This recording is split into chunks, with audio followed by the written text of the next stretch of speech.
Hello दोस्तों, मैं VP sir आपके अपने यूट्यूब चैनल सिग्मा क्लासेस में आपका स्वागत करता हूं। आज मैं क्या करूंगा, आप लोगों को परमाणु संरचना एटॉमिक स्ट्रक्चर चैप्टर पढ़ाने जा रहा हूं। उसमें सबसे पहले आप लोग देखेंगे परमाणु क्या है, अणु क्या है, मूल कण क्या होते हैं, इसके बारे में आज समझते हैं आप लोग।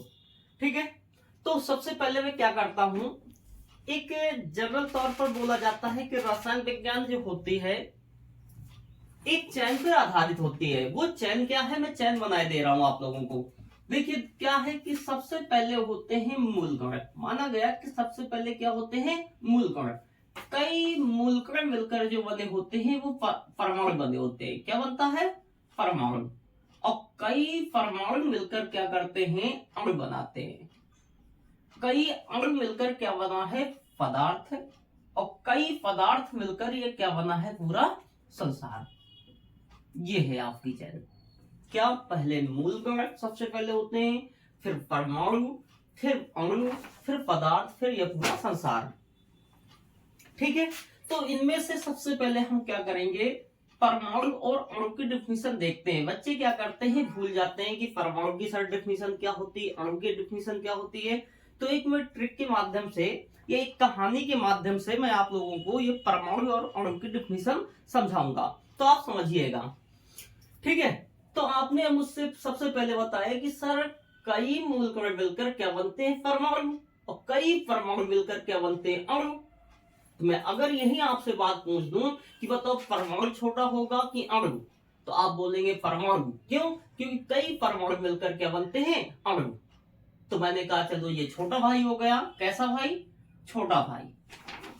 और ये कैसा भाई हो गया, फिर बड़ा भाई। ठीक है, लीजिए। अब इसके मम्मी पापा दोनों की क्या कर रहे थे, कहां जा रहे थे, एक शादी में जाना था। आजकल शादी ब्याह ज्यादा हो रहे हैं, तो कहां जा रहे थे, शादी में जा रहे थे। जब शादी में जा रहे थे तो घर में किसी ना किसी को रहना पड़ेगा। कहां रहना पड़ेगा, घर में। इनके दोनों मम्मी पापा कहां जा रहे थे, शादी में। तो सबसे पहले छोटे भाई के पास गए, परमाणु के पास गए। वो कह रहे कि बेटे क्या करना, आप घर में बने रहिएगा, हम भैया को लेकर कहां जा रहे हैं, शादी में जा रहे हैं। तो क्या, वो छोटा बच्चा है जरा सा 5-6 साल का, वो क्या करेगा, सबसे पहले क्या करेगा, कपड़े पहनेगा, तैयार हो जाएगा और कहेगा कि सबसे पहले तो मैं ही जाऊंगा, और जहां से गाड़ी स्टार्ट करोगे जाके बैठ जाएगा। तो परमाणु क्या करेगा, घर में नहीं रहेगा, क्योंकि वो समझदार नहीं है, तो आपकी बातें नहीं सुनेगा। तो परमाणु क्या कह सकते हैं कि घर में नहीं रह सकता है, और शादी में भाग ले सकता है, शादी में भाग लेगा। ठीक है, अगर इसको फिर बड़ा भाई है, आपके जैसा है, फर्स्ट इंटर की क्लास करते हैं, तो उसमें अगर पूछा जाए कि भैया क्या करना, अणु से कहा बड़ा भाई है ये, तो इसके मम्मी पापा बोले कि बेटे क्या करना, आप घर में रहिएगा, हम छोटे भाई को लेकर शादी में जा रहे हैं। तो ये समझदार है, क्या बोलेगा, ठीक है मैं घर में रह लूंगा और शादी में भाग नहीं लूंगा। तो डिफिनीशन अगर बोली जाए तो क्या, परमाणु घर में नहीं रह सकता है, शादी में भाग ले सकता है। परमाणु घर में नहीं रह सकता है, लेकिन शादी में भाग ले सकता है। अणु की डिफिनीशन क्या बन गई, अणु घर पर नहीं रह सकता है लेकिन शादी में भाग, सॉरी, अणु घर पर रह सकता है लेकिन शादी में भाग नहीं ले सकता है। डिफिनीशन ये बन गई। क्या कहा, परमाणु घर पर नहीं रह सकता है लेकिन शादी में भाग ले सकता है। लेकिन अणु को क्या कह सकते हैं कि अणु घर पर रह सकता है और शादी में भाग नहीं ले सकता है। घर की जगह आप लोग क्या कर दीजिए, स्वतंत्र अवस्था कर दीजिए। ठीक है, और शादी की जगह कर दीजिए रासायनिक अपक्रिया, रासायनिक अपक्रिया। ठीक, घर की जगह क्या करिए, स्वतंत्र अवस्था। तो डिफिनीशन क्या बन गई अब आप लोगों की, आप लोग कह सकते हो कि परमाणु स्वतंत्र अवस्था में नहीं रह सकता है लेकिन रासायनिक अपक्रिया में भाग ले सकता है। अणु की डिफिनीशन क्या बन गई, अणु स्वतंत्र अवस्था में रह सकता है लेकिन साथ, मतलब शादी की जगह क्या, रासायनिक अपक्रिया, लेकिन रासायनिक अपक्रिया में भाग नहीं ले सकता है। ठीक है, तो इस डायग्राम के माध्यम से आप परमाणु और अणु की डिफिनेशन बता सकते हैं। और ज्यादा से ज्यादा जोड़ना हो तो आप कह दीजिएगा वह छोटा सा छोटा कण जो स्वतंत्र अवस्था में नहीं रह सकता है लेकिन रासायनिक अपक्रिया में भाग ले सकता है, परमाणु कहलाता है। अणु की डिफिनेशन बोलना हो तो इसमें भी वह छोटा सा छोटा कण जो स्वतंत्र अवस्था में रह सकता है लेकिन रासायनिक अपक्रिया में भाग नहीं ले सकता है, क्या कहलाता है? अणु कहलाता है। तो चलिए मैं इसका इंट्रोडक्शन सहित डिफिनेशन लिखे दे रहा हूं, आप लोग के म्यूट करके थोड़ा सा और डिफिनेशन लिख लीजिएगा और याद करिएगा। पहले डायग्राम बना लीजिएगा, इसके बाद में क्या करिएगा, आप लोग डिफिनेशन लिखिएगा। तो क्या परमाणु एटम की अगर कोई डिफिनेशन पूछे तो क्या बताओगे आप लोग? पहले इसको इंट्रोडक्शन की सन 1808 ईस्वी में जॉन डाल्टन नामक वैज्ञानिक ने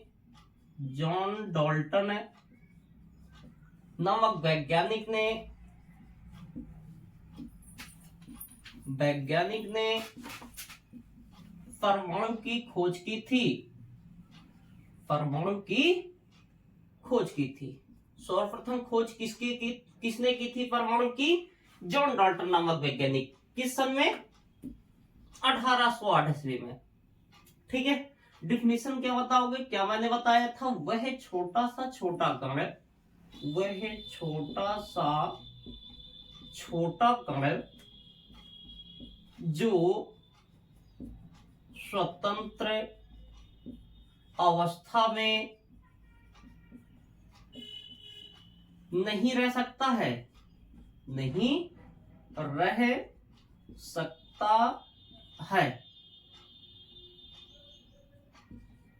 लेकिन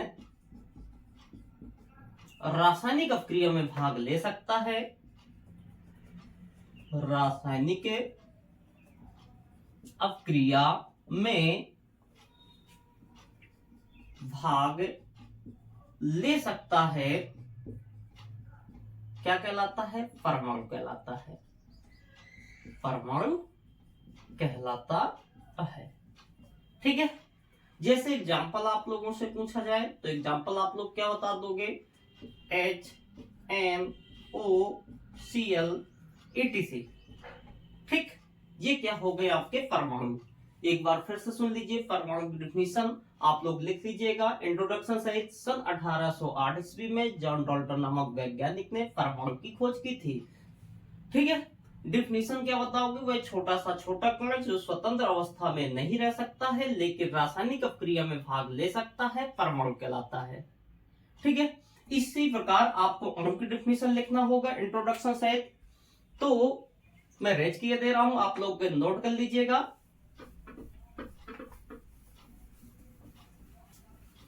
चलिए अणु की डिफिनेशन देखते हैं।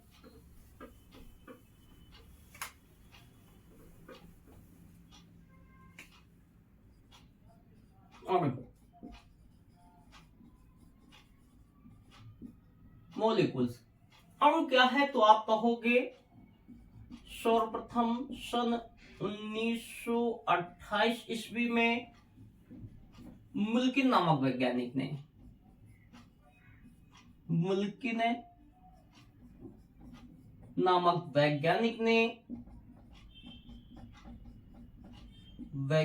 ने अणु की खोज की थी।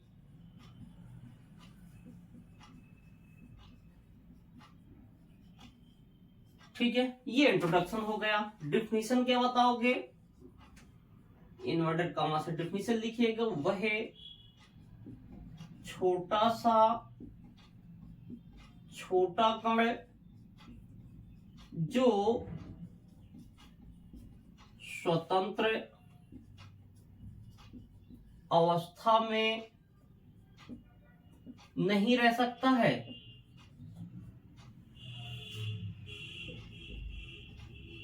लेकिन जो स्वतंत्र अवस्था में रह सकता है, नहीं रह सकता नहीं, वह छोटा सा छोटा कण जो स्वतंत्र अवस्था में रह सकता है लेकिन रासायनिक अपक्रिया में भाग नहीं ले सकता है क्या कहलाता है? अणु कहलाता है।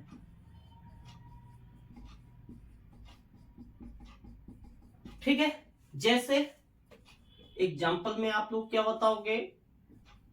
H2 Cl2 N2 O2 CH4 etc ये क्या सम है? अणु है आप लोग। तो क्या बताया हमने कि सन 1928 ईस्वी में मुल्की नामक वैज्ञानिक ने अणु की खोज की थी। आप बताओगे डेफिनेशन में वह छोटा सा छोटा कण जो स्वतंत्र अवस्था में रह सकता है लेकिन रासायनिक अपक्रिया में भाग नहीं ले सकता है, अणु कहलाता है। जैसे H2 Cl2 N2 O2 CH4 etc। ठीक है, इसके बाद में अब हेडिंग डालेंगे मूल कण, फंडामेंटल पार्टिकल्स क्या होते हैं। तो चलिए मूल कण की डेफिनेशन आप लोग समझते हैं।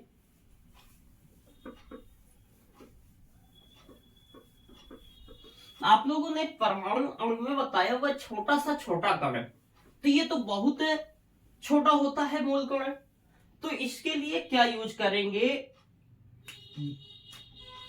वे सूक्ष्मतम कण, वे सूक्ष्मतम कण जिनसे मिलकर स्वयं क्या बने होते हैं? इनसे मिलकर क्या बनते हैं? परमाणु। तो आप कहोगे वे सूक्ष्मतम कण, वे सूक्ष्मतम कण जिनसे मिलकर स्वयं परमाणु बने होते हैं। कण जिनसे मिलकर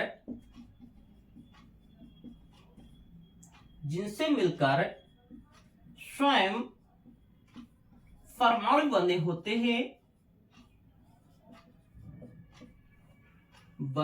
हैं मूल कण कहलाते हैं।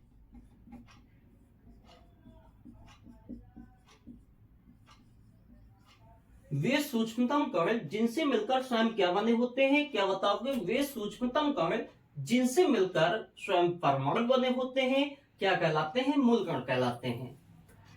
नीचे लाइन से ब्लैक पेन से लिखिएगा कि अभी तक प्रकृति में ज्ञात मूल कणों की संख्या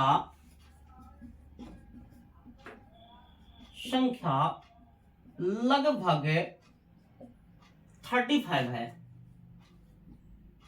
कितनी है? 35।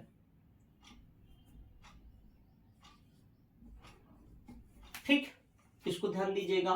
क्या बताया? वे सूक्ष्मतम कण जिनसे मिलकर स्वयं परमाणु बने होते हैं क्या कहलाते हैं? मूल कण कहलाते हैं। इसको नीचे लाइन से लिखिएगा, अभी तक प्रकृति में ज्ञात मूल कणों की संख्या लगभग कितनी है? 35 है। अब आई बारी की मूल कण के प्रकार। मूल कण कितने प्रकार के होते हैं? तो चलिए मूल कण के प्रकार, types of fundamental particles, heading डाल दीजिए। क्या मूल कण के प्रकार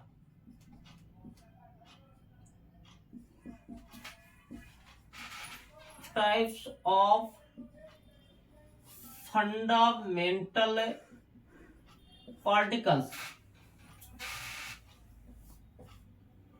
ठीक, मूल कण कितने प्रकार के होते हैं? तो आप लोग बताओगे कि मूल कण 2 प्रकार के होते हैं। एक होता है स्थायी मूल कण और दूसरे नंबर में आप लोग बताएंगे अस्थायी मूल कण। अस्थायी मूल कण। ठीक, स्टेबल फंडामेंटल पार्टिकल्स और अनस्टेबल फंडामेंटल पार्टिकल्स। ठीक है, पहले नंबर की हेडिंग बनाएंगे, स्थायी मूल कण किसे कहते हैं। ठीक है, तो पहले नंबर की हेडिंग बनाएंगे स्थायी मूल कण। तो स्थायी मूल कण किसे कहते हैं? तो आप लोग सुनेंगे, आप लोग बताइएगा कि स्टेबल फंडामेंटल पार्टिकल्स क्या होते हैं। तो मैं डिफिनीशन बोले दे रहा हूं, फिर इसके बाद में लिखूंगा। आप बोलेंगे वे मूल कण जो परमाणु के अंदर तथा बाहर, वे मूलकण जो परमाणु के अंदर तथा बाहर स्वतंत्र अवस्था में रह सकते हैं, स्थायी मूलकण कहलाते हैं। क्या बताया कि वे मूलकण जो परमाणु के अंदर तथा बाहर स्वतंत्र अवस्था में रह सकते हैं, स्थायी मूलकण कहलाते हैं। जैसे क्या बताया डेफिनेशन, वह मूलकण जो परमाणु के अंदर तथा बाहर स्वतंत्र अवस्था में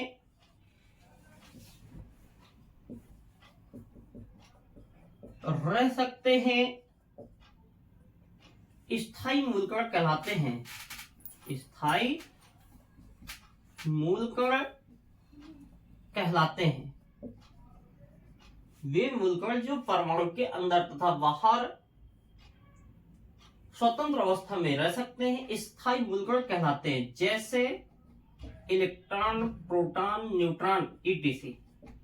क्या है ये इलेक्ट्रॉन, प्रोटॉन और न्यूट्रॉन? क्या होते हैं? परमाणु के अंदर तथा बाहर स्वतंत्र अवस्था में रह सकते हैं। वो क्या कहलाते हैं? आप लोगों के स्थायी मूलकण कहलाते हैं, स्टेबल फंडामेंटल पार्टिकल्स कहलाते हैं। अब देखते हैं अस्थायी मूलकण किसे कहते हैं। ठीक है, नोट करते जाइएगा आप लोग। अस्थायी मूलकण, अनस्टेबल फंडामेंटल पार्टिकल्स। तो आप लोग बताओगे कि वे मूलकण जो परमाणु के अंदर तथा बाहर स्वतंत्र अवस्था में नहीं रह सकते हैं, अस्थायी मूलकण कहलाते हैं।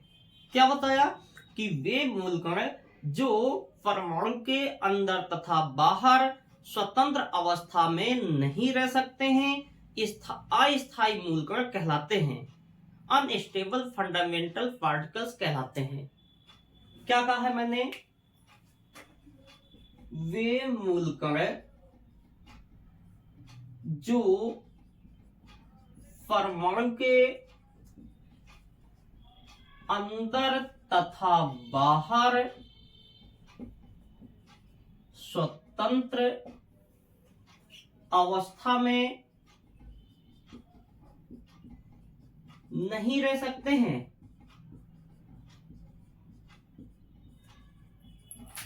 अस्थायी मूलकण कहलाते हैं।